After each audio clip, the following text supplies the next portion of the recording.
Today I'm going to be talking about the top 3 mistakes that self-published authors make. And honestly, some traditionally published authors make these same mistakes too. So I'm Ashley, the owner of Shep Publishing, and I help authors get from the page to the people with efficient and effective marketing strategies. Now, the first mistake is not researching your audience. And this is something where you are sometimes not even thinking about it as a self-published author because you're so focused on writing your book and so focused on getting your book done that you don't even take the time to think about who is my book for? Who is going to buy this book when it comes out? You really want to consider that and take the time to reflect and understand your audience and your market. And what I mean by that is think about what kind of things would this reader like? What kind of things would this reader expect? What kind of things would they not like or not expect? Because at the end of the day, your book is for them. Yes, your book is your baby. You've heard me say that before if you've been on the channel or been watching me for a while. But you want to consider that your book is also for the world. And it's for those people who are going to buy your book. It's for those people who are going to recommend your book. And if they're not able to recommend or review your book or actually finish reading your book because it wasn't for them, then it's something that means that you might have missed the mark with that book. And so really consider what are the types of things that your ideal reader likes to do? What are the things that they are going to be excited to see inside of your book? And that doesn't just include your book, but also the supplemental materials that you might add to your book, like a book bonus website or additional resources like a workbook, exercises, stuff like that. Now, the second biggest mistake that authors make when they are focusing on their marketing is to wait until their book is done to start their marketing. Now, I understand as an author, you might be overwhelmed, you might be exhausted, you might be tired with the publishing part. I get it. Totally get it. I'm an author myself. However, when you are waiting until your book is done to do your marketing, you are doing yourself a disservice. You're also making your marketing harder. I'm gonna say that again. When you are waiting until your book is done to do your marketing, you're doing yourself a disservice and you're also making your marketing harder. The marketing of your book doesn't have to be those carefully crafted photos that you might make in Canva or Adobe or whatever kind of software you're using. Those are beautiful.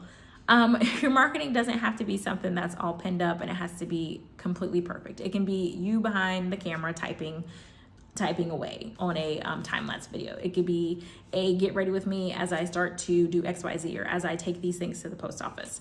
It doesn't have to be something that's as rigid as many people think that it has to be. And if you are waiting and not documenting the process along the way of you publishing and not telling the story of why your book became a book in the first place, then you are often gonna resort to things like, oh, my book's out, buy my book, or I released my book, go buy it. And those are not things that move the needle. Those are not things that make people want to come along with you on your book journey because you haven't told them about the journey. You just have showed them at the end, oh, here's my results. And so you can think about it as if somebody lost maybe like 100 pounds or something like that, and they have just shown you the end part, when really people love to hear the backstory. They want to know, oh, well, how did you do it? What did you do? I mean, what were you eating? What kind of workouts did you do? People are naturally curious. Some people like to say they're nosy. I don't like to say that. I mean, some people are nosy, but people like to go along with you on the journey. And so if you are taking that opportunity away from them, then you're also blocking sales. So keep in mind that while you are doing your publishing, your marketing should be interwoven with that. And if you need help with that process, then definitely comment below with the word market and we can decide what is the best option for you. Now, the third mistake that most self-published authors make is that they focus on selling their book to friends and family only, and they get upset when those folks don't buy their book. Now, this is a bit of a soapbox for me, so I'm gonna step on the soapbox. Your friends and family, they can be supportive and they are definitely going to be your first line that you might expect to purchase your book. However, at the same time, you want to really think about, are they my ideal reader? And so pause and think for your books. Are your friends and family really the people who your book was written for? Or was your book written for someone who is into romance? Or is your book written to someone who's trying to start a business? Or XYZ?